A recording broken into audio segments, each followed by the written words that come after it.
Mga kapuso, uuwi na po ako.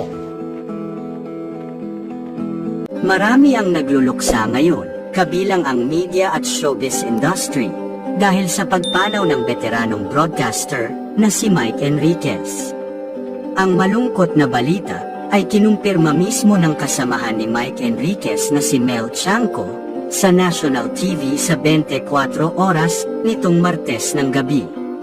Naglabas din ng opisyal na pahayag ang GMA Network hinggil sa pagpanaw ng isa sa mga haligi ng kanilang news department at maging sa Philippine media. Ayon sa balita, binawian ng buhay si Mike Enriquez sa ICU ng St. Luke's Medical Center sa Quezon City noong August 29, 2023. Siya ay 71 years old. Naulila ni Mike Enriquez ang kanyang asawa na si Elizabeth Baby Yumping. Bukod sa kanyang mga katrabaho at kapwa celebrities, nagpaabot din ng pakikiramay ang ilang mga politiko sa pangunguna ni Pangulong Ferdinand Bongbong Marcos. Sa post ni Pangulong Marcos nitong Miyerkules, August 30, ikinalungkot umano niya ang biglaang pagpanaw ni Mike Enriquez na tinagurian niya bilang isa sa mga haligi ng broadcasting industry.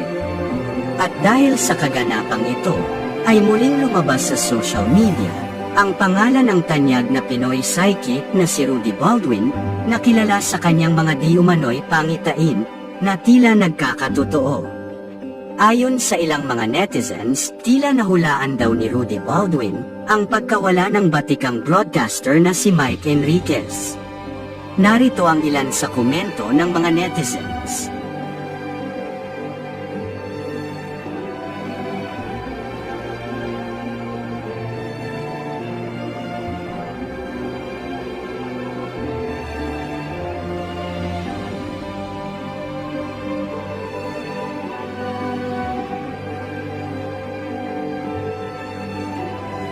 Sa ngayon ay wala pang pahayag si Rudy Baldwin patungkol dito.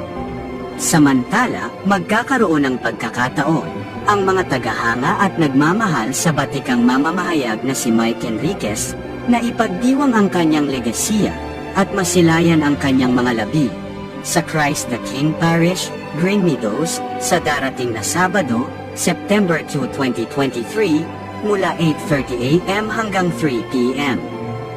Bukod sa nakakaengganyong boses sa pagbabalita ni Mike Enriquez, ang dignidad, katapangan, malasakit at pagmamahal daw nito sa bayan ay mananatiling buhay sa puso't isipan ng sambayanang Pilipino.